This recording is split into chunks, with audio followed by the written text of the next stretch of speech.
So back again, I am gonna be talking about thought, not thought, thought, think. The things that go through your mind every single day. You guys think, right? Yes. But the thing is, right? There are at least on average 50,000 thoughts going through your mind every single day. And you guys don't know this because it is programmed in your subconscious that everything goes through something like that. And the thing is, right now you guys are thinking subconsciously, you guys are breathing. And now that I told you that, you guys are gonna think that you guys are breathing, and you're gonna tell, so, oh yeah, I am breathing. But some people just can't tell. But besides the point, what I'm gonna be talking about is the Islamic lens in the universal law of attraction. What that is a philosophy in the New Thought movement. It is the law of attraction is a belief that positive thoughts will attract positive thoughts. I mean, no, not positive thoughts, positive experiences into one's life. So same thing with negative thoughts. If you think negative, negative things come to you. So how they work it out is that it's sort of like a controversy. Don't take this word for word. It's kind of like shirk, to be honest. Yeah, actually. But take it in a way, take the good, leave the bad. That's what my friend says whenever you're reading books. So how it works is that it is based on the idea that people and their thoughts are made of pure energy, quote unquote. And that a process of like energy attracting like energy. So you think good, you attract good, so on and so forth.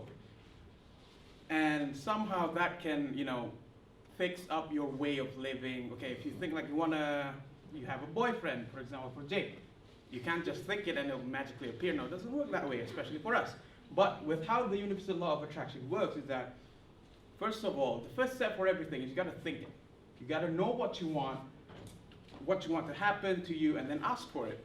But the thing is, in this law, you ask to the universe. I bet you guys like seen or heard like horoscopes, astrology, talking to the universe, and all of that jargon. And then the next step is to believe in your wish. So you gotta think that, okay, for example, I want a Lamborghini. I gotta think about it, I want a Lamborghini, and somehow, however the universe works, you get that Lamborghini. That's not how everything works though, we all know that, unfortunately. So that's how the universal law of attraction somewhat works, and it uses like combining cognitive reframing, which replaces negative thoughts with new ones. So how that would work in our sense, I will explain later. And then it also combines positive thoughts as well as emotions to somehow get what you want. It's kind of vague with how they do it, because like even in their Kira philosophy, you think about it, you get it. But we all know that's not how life works. Life is a little bit cruel like that.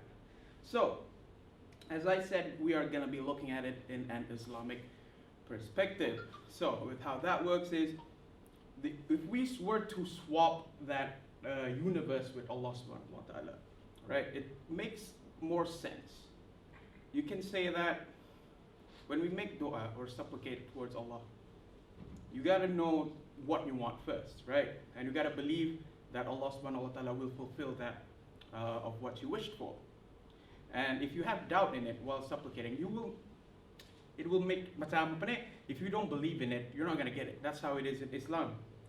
And the universal law of attraction also emphasizes in the feeling of grateful.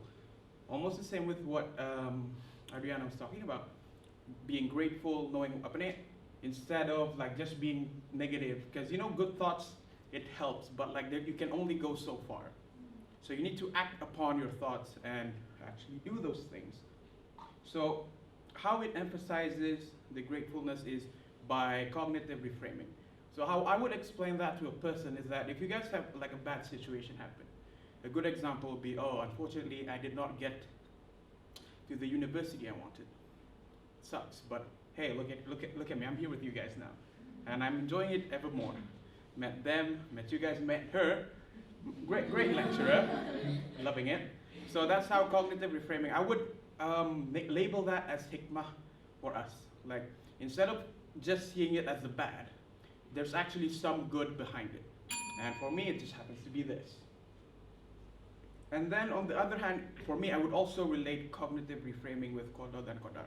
So what that is in English is predestination. So kira, you do have like where you're gonna go in life, like it's already written. But to a certain extent, you can change your decisions in life to make better for yourself. So in the end, thought is something that you have that goes through your mind every single day. Be good with it. You can change your own betterment. Change for your own betterment is what we strive for every single day. And if we want to change our lives, we first need to change our inner selves, which is our thoughts. We must exercise to think good thoughts, to feel good, and to do good. At the end of the day, our behaviors are a reflection of our thoughts. As Allah subhanahu wa ta'ala has said, surely Allah does not change the conditions of which people are in until they change that which in it themselves.